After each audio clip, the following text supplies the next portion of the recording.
Welcome back to Retera Teaches Programming, a little video series where I sit here in the middle of the night at my computer and try to teach somebody some programming. My goal is to teach Java, but I started off by teaching C because I thought it might be a little simpler. So today, for video 2, what we're going to do is we're going to switch to Java.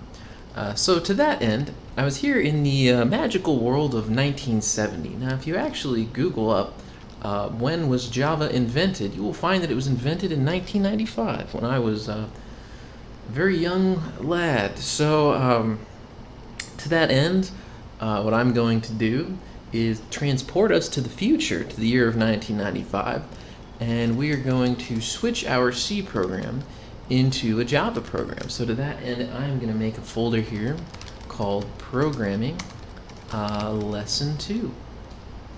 Now, something else I'm going to teach you on the terminal here today is how to copy a file. So what we're going to do is we're going to copy from the previous video, Programming Lesson 1, test.c. We're going to copy that program we wrote, and we're going to put it in Programming Lesson 2. Now we're going to use cd to change directory. Basically, again, like double-clicking on a folder would be in the Windows Explorer. You double-click a folder and you go inside. It's just the same. We're going to use cd here, and we're going to go inside of Programming Lesson 2. I'm going to push enter, and we're going to do that. And now we're inside the Programming Lesson 2 folder. And as you can see, we've got test.c, but we've got a significant problem here that it's a C program and not a Java program. So what we're going to do, the way to rename something in this world of the terminal is mv. It's move, and it can also be used to rename. So we're going to move test.c to make test.java. So if you look, I have now just renamed the file. It's still the same file, and now we have test.java. Now if we go inside of this, one thing you'll note is that in Java we do not include libraries in the same way. We also have the problem that in Java they require us to use public static void main instead of just void main, and they want us to always have the string array of arguments on there. Other changes from Java was that the character star concept was removed so that we can just type the word string, because let's face it, that's a little bit simpler and easier. It's just a string of characters. Other than that, we have our character index and strlen here, which is some weird C voodoo. We don't need that anymore, and we can instead do output words .length, which is a function inside of the string in Java, which finds the length. So Java introduces that concept, which is they call them methods, functions inside of things. So now length is inside of the string. As a result, you can define multiple functions named length.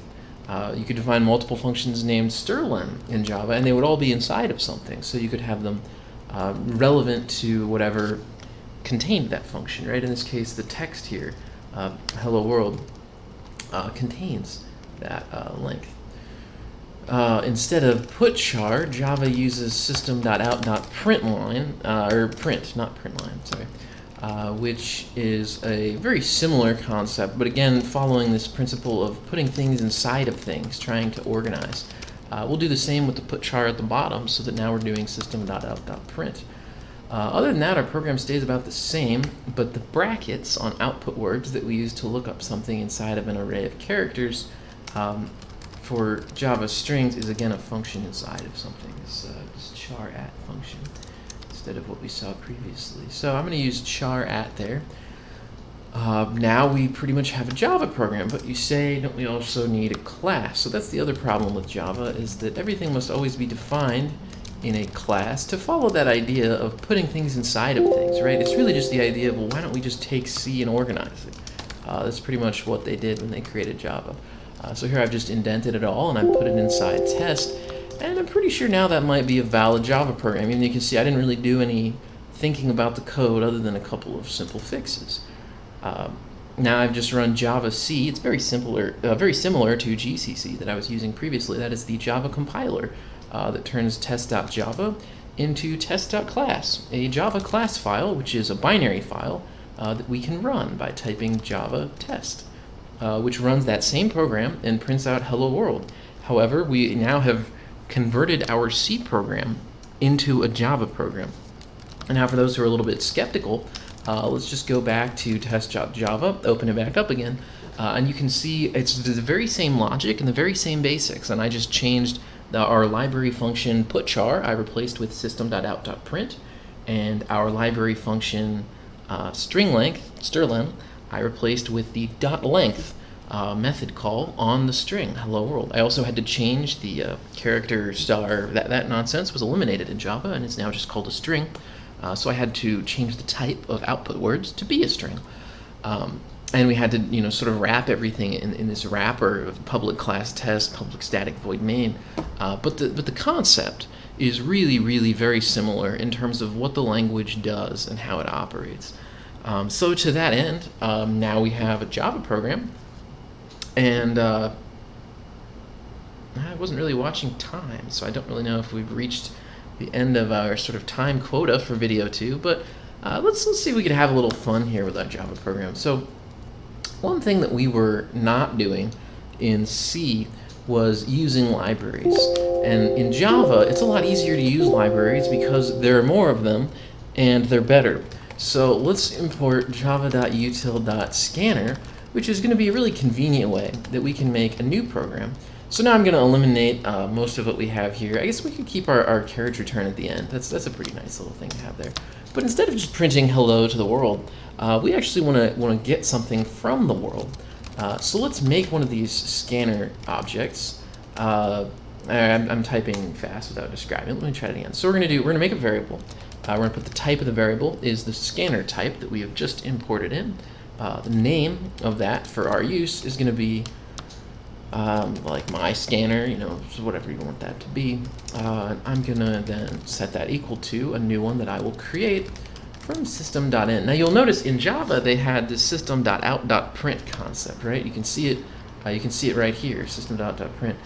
System.in is very similar. It's the concept of what does someone type in, and you'll see this very soon. So what we can do is make a program that uses this system.out.print, and now we can actually put long text in here. If we use the double quotes, if we use the single quotes like G, like we did, print the letter G, or like we did in this sort of example I've ported from C to Java, we're still printing the new line down here with a single quote. But if you use a double quote, you can put lots of text in there. You can put like hello world, and actually this is a much simpler way before anything else. So if I quit out of this and we use Java C on test.java again, here in the magical world of 1995, where we run Java in the terminal, you can see it still prints hello world, but it's much, much simpler. We're just doing system.out.print hello space world, and you just put it directly in there. Java figures it out. So with that, now I have a scanner, which is going to do some really fun magic. So we're going to say, please enter your name. We're gonna ask the person who's running this program here to actually enter their name for us for a bit of fun. But we need to get their name, right? So for that, we're gonna have string name equals or let's call it username. It's the name the user has entered. We're gonna set that equal to my scanner dot next line. So what this will do is this will ask the scanner to take a line of input and store it in our username, and then what we can do is do another one of these system.out.print hello plus username plus exclamation point, because we're glad to greet them to programming. The other interesting thing here is that I have not been printing these nice little new line characters. So let's put that. So it'll say please enter your name, and then it'll go to another line, and then we'll type our name on that line. And then when it says hello, it'll go to another line at the end of the program. With that, let's give it a shot. Let's compile again, Java C test.java, and let's jump back to the top here and let's try running. Java test. Please enter your name. Well, my name is Retera. Hello, Retera. See, so now we've got this little program that it prints more than hello world. It actually prints something relevant to the person who used it. Maybe you would use it and it would say, please enter your name. Maybe your name is Cool Dude, and it's going to say, hello, Cool Dude. So to that end, again, I hope you had some fun, and I think this will conclude programming lesson 2. where we took the C program that we wrote in Programming Lesson 1, we ported it to Java, then we learned how to write it in an easier way, and made it interactive so that it asked us for our names, so that we could greet Cool Dude and say, "Hello, Cool Dude." And again, I hope you have a good rest of your day.